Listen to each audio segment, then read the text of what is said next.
Hola, ¿qué tal, amigas y amigos de América Latina y el mundo? Bienvenidos a su espacio 7 Preguntas con este servidor Ernesto Villegas. Hoy tenemos como invitado al eurodiputado español por Izquierda Unida, Javier Couso, a quien damos la más cordial bienvenida. Nos recibe gracias a la tecnología. ¿Cómo está, Javier? Bienvenido. Muy bien. Muchas gracias. Un placer y un honor estar en el programa. Bueno, este programa tiene una dinámica particular. Por la diferencia horaria con España, hemos decidido hacerlo pregrabado, pues iba usted a tener que estar activo de madrugada. Así que hoy tendremos una pequeña variación, pero en líneas generales es el mismo método. Usted, de 10 preguntas previamente seleccionadas por este servidor y que están previamente escritas y colocadas aquí en nuestro escritorio, usted debe seleccionar 7, del 1 al 7. Usted me dice 7 números. Al azar, yo lo selecciono, o sea, serán las preguntas que he de realizarle. Si el tiempo, digamos, así lo permite, podríamos realizar las siguientes. Hoy no tendremos la participación de nuestras usuarias y usuarios, por lo que ya les hemos dicho, por razones horarias, no estamos haciendo el programa en vivo, sino pregrabado. Así que, Javier, de una vez, del 1 al 10, 7 números. Ya. Pues empezamos con el 7. Perfecto. Con el 10. 10. Con el 2. 2. Con el 5. 5. Con el 6. 6. Le queda 1. Con el 1. 1, listo. Ah, no, queda 1 más. Y con... ¿Está ya? No, falta 1. Pues el 9 creo que no lo he dicho. El 9, perfecto. Perfecto, le agradezco mucho, Javier. Nosotros con esto llamamos a la única pausa de este espacio y enseguida, muy brevemente, estaremos con ustedes y nuestro invitado de hoy, Javier Couso, eurodiputado de Izquierda Unida, español, quien participa hoy en 7 preguntas. Adelante.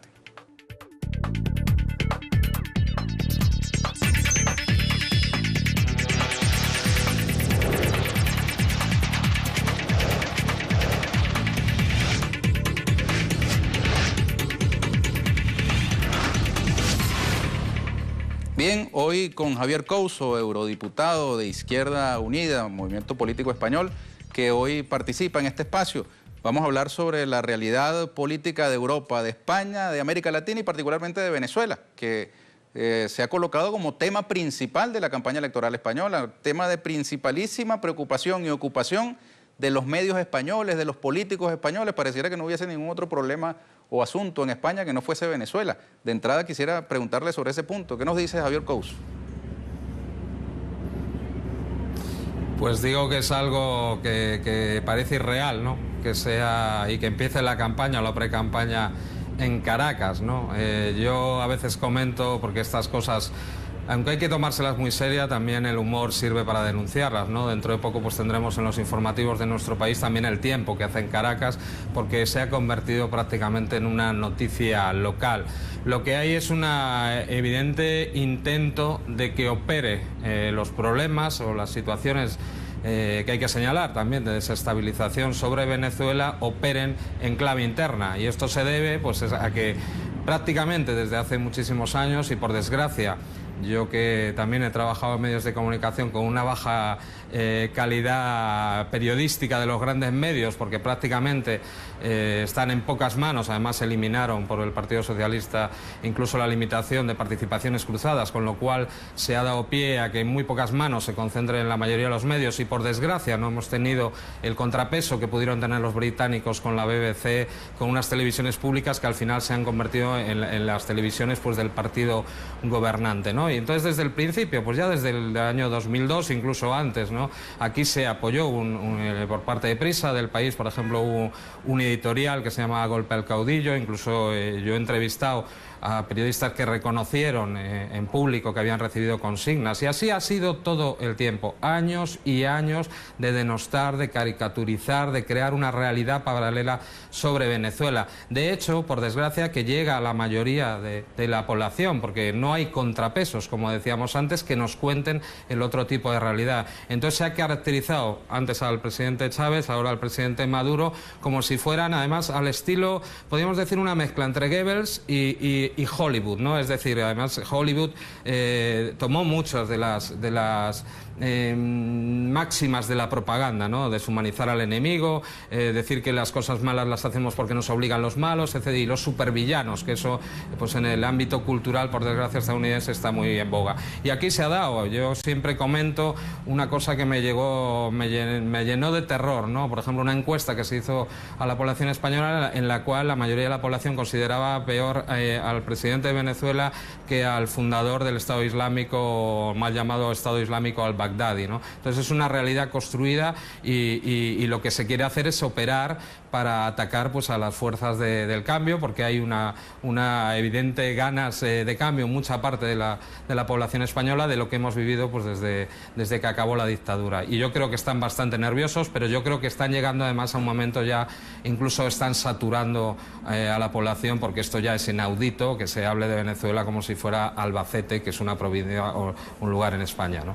Volveremos sobre ese tema, Javier, pero vamos a darle paso a la dinámica habitual del programa. Vamos con la primera pregunta seleccionada por usted, de las 10 elaboradas por nosotros. Usted ha sido técnico de sonido, periodista audiovisual, camarógrafo, director, músico, librero y ahora eurodiputado. ¿Qué le ha dado más satisfacciones? Bueno, yo creo que muchas cosas. La música me dio muchas satisfacciones, sobre todo porque no era solo practicar tocando la batería, sino también teníamos un proyecto de casa discográfica y de editorial. Y también me ha dado los sinsabores, o sea, lo peor y lo mejor también trabajando en audiovisual, como trabajador audiovisual. Lo peor porque, por desgracia, viví el asesinato de mi hermano en Bagdad a manos de tropas estadounidenses, y lo mejor porque, bueno, antes de entrar en la política, pues estaba ya realizando y dirigiendo pues documentales, pues como una manera, además de tratar de romper pues ese bloqueo mediático que los grandes medios, que no son todos los periodistas evidentemente, pero todos los grandes medios pues someten a la realidad, por desgracia, en este país. Pregunta número 2. Han pasado 13 años del asesinato de su hermano José Couso junto a otros 2 periodistas españoles en Irak por fuego del ejército de Estados Unidos. ¿Todavía piensa que puede haber justicia en ese caso? Bueno, yo creo nosotros nunca hemos perdido la esperanza. Bueno, el día anterior murió Julio Anguita Parrado en la operación que se desarrolló, que la desarrolló la 3ª División de Infantería Acorazada del Ejército de Estados Unidos contra todas las sedes de prensa en Bagdad, es decir, primero Al Jazeera, ahí fue asesinado un productor, Tarek Ayub, posteriormente se atacó la televisión de Abu Dhabi, más tarde se disparó directamente con un carro de combate M1 Abrams, se disparó a la televisión Reuters, murió Taras Prosiuk, que era ucranio, y por desgracia pues era un proyectil hit de alto explosivo, la metralla arrancó prácticamente de cuajo la pierna de mi hermano y por desgracia murió desangrado, ¿no? Entonces nunca hemos cejado en la lucha para conseguir justicia. Hemos conseguido hitos muy importantes, una lucha de una familia, de compañeros, de amigos contra el imperio más grande, y por desgracia, como hemos sabido por los papeles de Wikileaks, que el gobierno de mi país conspiraba.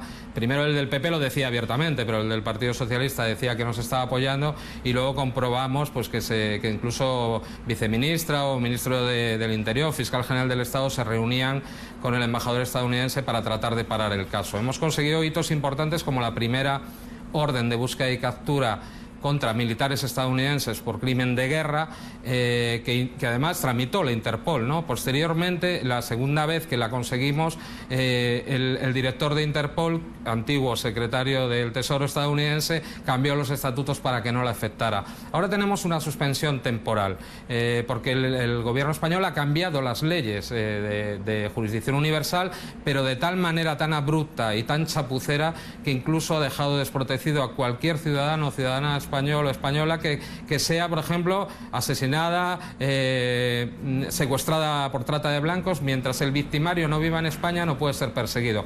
Con lo cual tenemos absoluta confianza de que si no es en este país, pues en el Tribunal de Derechos Humanos de Estrasburgo, ante la falta de tutela efectiva que está dando nuestro Estado a un ciudadano español, podamos tener otra vez la orden de reabrir el caso. También esperamos que si hay un gobierno del cambio, se vuelva a poner el derecho internacional internacional que existía en el Código Penal español desde el siglo XIX se vuelva a poner donde debería estar y podamos buscar la justicia para los ciudadanos españoles asesinados en el extranjero en circunstancias de delitos de estas características. Espero que sea así y volvamos a retomar la senda de la justicia y la dignidad.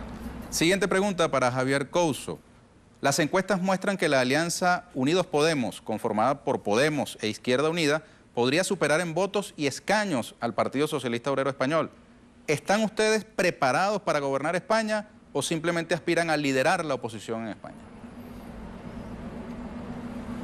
No, absolutamente estamos preparados para gobernar este país y se está demostrando porque ya hay gobiernos del cambio en importantes ciudades, la capital de España, por hablar de una, la capital de Cataluña, Barcelona, Santiago de Compostela, Coruña, Ferrol, Cádiz, hay grandes capitales que están siendo gobernadas y no ha pasado nada, no se ha desmontado el mundo ni nada por el estilo, a pesar además de que son ayuntamientos que están limitados por ley, porque no sé si la población venezolana sabe que aquí se cambió la Constitución por acuerdo de los dos grandes partidos sin contar con la ciudadanía, se modificó el artículo 135 para que se ponga por encima el pago de la deuda, que para nuestro juicio es ilegítima, deuda de los banca privada, por encima de la salud, la educación, etcétera, etcétera. Es decir, son ayuntamientos que trabajan con una mano atada y aún así han conseguido incluso superávit. O sea, lo que decían los neoliberales de que ellos son más eficaces, pues se está demostrando que no.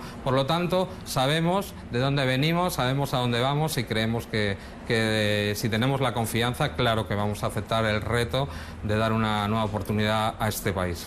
Ahora, ¿es posible que Unidos Podemos conforme gobierno sin pasar por una alianza con el Partido Socialista Unido Español? Eso no pareciera estadísticamente probable, ¿no? Bueno, está claro. Bueno, todavía en las encuestas se están señalando pues esa tendencia a superar al Partido Socialista, pero por desgracia, por la ley DONT, que es la ley que rige en España, pues las formaciones más pequeñas se son penalizadas. Es una ley creada precisamente para mantener un bipartidismo un poco imperfecto, pero que haya un turno entre los dos grandes partidos. Eso se ha roto, aunque nos penaliza, porque hay muchas ganas de cambio. Lo que confiamos es en una buena campaña.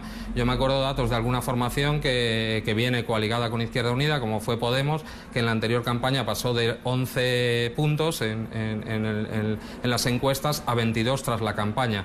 Entonces tengo confianza en que esa campaña sea buena.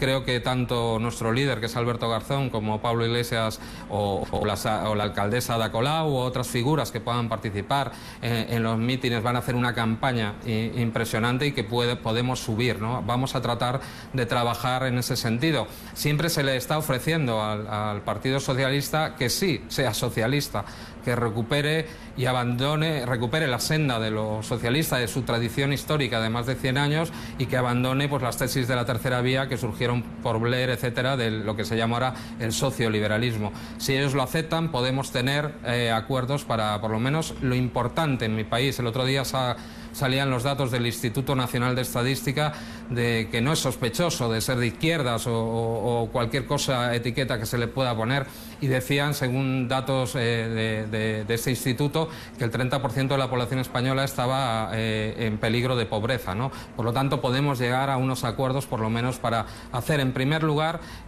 una terapia de choque, pero no neoliberal, sino al revés, de rescate de la ciudadanía y de la capacidad industrial de nuestro país y de la capacidad de rescatar a las personas que lo están pasando mal, no por sus errores, sino por los errores de determinados gobernantes aliados con los poderes financieros y con las grandes empresas. Precisamente la siguiente pregunta tiene relación con lo que usted ha mencionado. Dice así: según el Instituto Nacional de Estadística de España, un 28.6% de los españoles está en riesgo de pobreza y exclusión social. ¿No es demasiado para un país de la Unión Europea que se dice desarrollado y que fue metrópoli imperial por varios siglos?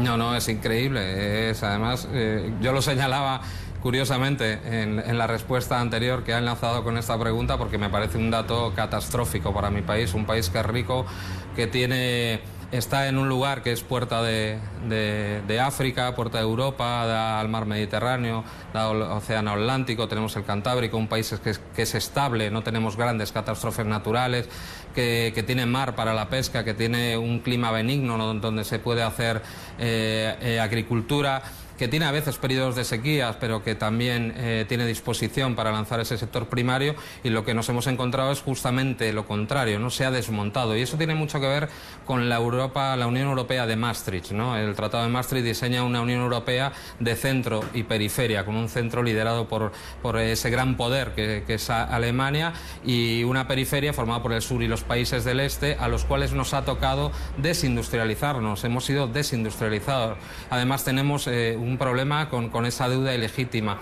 Solo nos dejaron en la división de la Unión Europea del Trabajo, a España se le dejó solo pues el turismo, que tenemos un gran turismo y afortunadamente no nos ha fallado, pero por otro lado la burbuja inmobiliaria, es decir, vivir de esa continua apreciación de la vivienda por encima de cualquier racionalidad, y por otro lado las grandes infraestructuras a partir de los fondos de cohesión de la Unión Europea, que daban una sensación de bonanza, entendiendo que esas grandes infraestructuras faraónicas per se iban a crear trabajo, ¿no? Entonces eso es la consecuencia, perdón, esos son los motivos por los que se ha llegado a esta consecuencia. Son datos terribles. Hemos tenido, somos el segundo país, por ejemplo, más desigual de la Unión Europea, después de Rumanía, habiendo sido entre la sexta y la octava economía del mundo antes de la crisis del 2008, ¿no? Por lo tanto, no es una catástrofe natural lo que ha pasado. Lo que ha habido es un desmontaje absoluto de una economía que debería ser sostenible. Un país de 47 millones de personas como este no puede depender ahora mismo solo del turismo. Hemos creado, o se ha creado, una Europa en la cual el euro es prácticamente el marco alemán. Es una moneda muy cara, que sirve a un país como Alemania, que lo que hace es exportar valores, productos de gran valor añadido, cosa que no hacemos nosotros. Y al no tener un control además sobre la moneda, lo único que podemos hacer es devaluar salarialmente, es devaluar a la gente. Por eso se ha dado esa situación de pobreza, por eso se da la situación de que 300.000 jóvenes de mi país hayan tenido que salir bien preparados, con varios idiomas y carreras, a trabajar al extranjero, y por eso también pues se está dando una situación de incluso pobreza, como ahora mismo lo estamos viviendo. Va a llegar el periodo del verano, se van a detener las clases, y ahí tenemos mucha preocupación con esos niños y niñas que solo comen una vez al día cuando van al colegio. Por lo tanto, menos mirar a otros lados y compararse, y más a los dirigentes de mi país, a los que están gobernando ahora en funciones y los que gobernaron antes, un poco de autocrítica para mirar y acabar con ese 27-30% redondeado yo de personas que están en el límite de la pobreza. Es decir, hemos sido un país que ha sido un país desarrollado, y ahora somos un país en vías de subdesarrollo.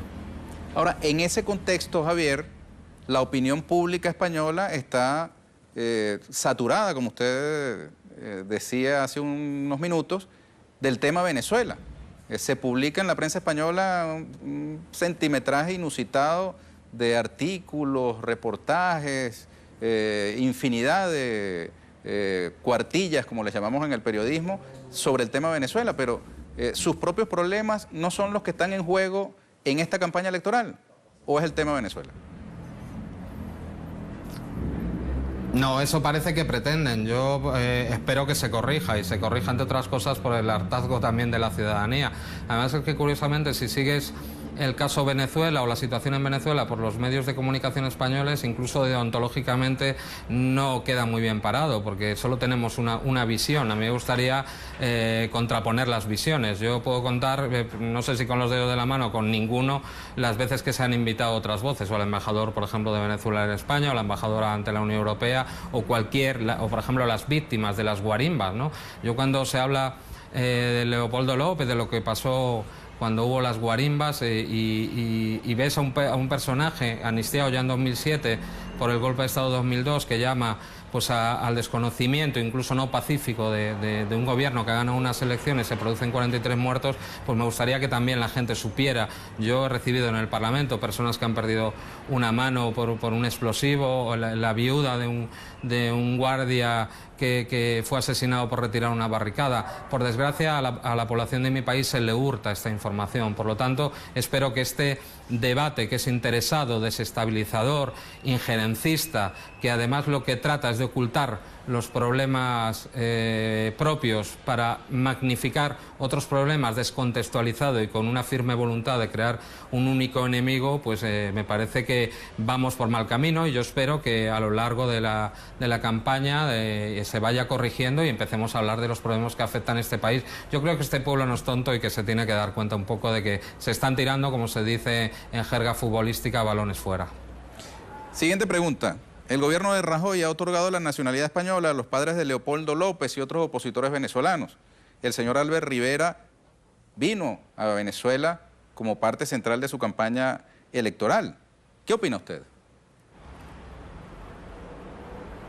Pues opino que son actos de absoluta belicosidad e injerencia. Es decir, yo me gustaría que mi gobierno estuviera en otra dimensión, sobre todo si tenemos en cuenta las relaciones culturales, ¿no? Y a mí lo que me gustaría es que la diplomacia de mi país estuviera no diciendo lo que tiene que hacer otro país, sino dedicándose pues a estrechar los lazos que nos unen, ¿no? Entonces, en este sentido, una condena absoluta a esa interferencia de un gobierno que debería estar haciendo lo contrario, siempre a petición expresa de otro gobierno, o por lo menos dentro de la Carta de Naciones Unidas, de la Convención de Viena. Tenemos mucha regulación que nos muestra cómo deben comportarse los estados para respetarse unos a otros, y en este caso no estamos viendo que sea así. Hay un ataque sistemático y todos los días prácticamente de mi gobierno a otro gobierno, y no debería ser así. Por lo tanto, si hay posibilidad de cambiar esto, evidentemente tendremos una política exterior diferente. Y hay muchos gestos para comparar, ¿no? Como fue Albert Rivera allí, sobre todo, qué curioso, ¿no? Cuando tenían mal las encuestas, a tratar de relanzar las encuestas contra el Partido Popular, hacerse más todavía a la derecha que el Partido Popular para tratar de arreglar o de arañar votos, ¿no? Y contrasta, pues, por ejemplo, con la misión de UNASUR, entre las cuales hay varios expresidentes, y uno de ellos es español, Zapatero, y que ha propiciado conversaciones de la oposición, con la oposición del gobierno legítimo, con la oposición en Costa Rica, etcétera, etcétera. De eso aquí se cuenta muy poco. El otro día en El País lo veía y era de toda la página que solo daba una visión, pues un parrafito así pequeñito, pero no la dimensión que, si supiera aquí la población, empezaría a entender que quizás el gobierno español lo que está haciendo es echar fuego y tomar partido, cosa que no debería hacer en un problema que en teoría no le debería afectar. Última pregunta y muy breve su respuesta, le agradezco, Javier. ¿Los compromisos de España en la Unión Europea permitirían un gobierno con políticas distintas a las neoliberales, o puede terminar sucediendo como en Grecia, donde Tsipras y Syriza terminaron acordándose con la Unión Europea, con Bruselas?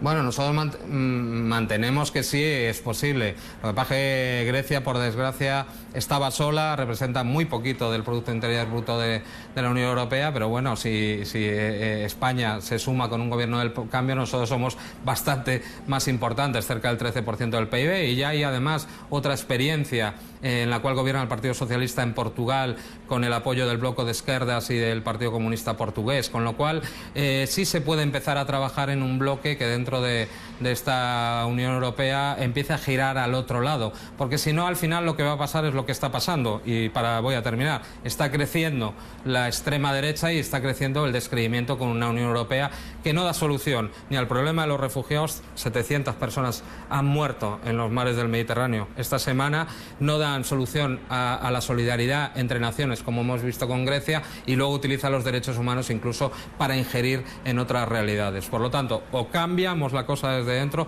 o la cambiarán los pueblos, por desgracia, según veamos dónde la moneda. En el sur está yendo hacia la izquierda, pero en otros lugares está yendo hacia la extrema derecha, incluso al neonazismo. Bueno, Javier, le agradezco mucho, ¿eh? Gracias por su participación. Un placer. Saludos al pueblo español. Bueno, amigas y amigos, y con esto terminamos por hoy. Les recordamos que hoy hicimos el programa pregrabado, no hubo la participación de ustedes por razones del cambio horario, pero en la próxima ocasión estaremos contando con su participación para escoger la séptima pregunta. Los invitamos a una nueva oportunidad en 7 preguntas con este servidor Ernesto Villegas, siempre con muchísimo respeto por usted. Hasta la próxima.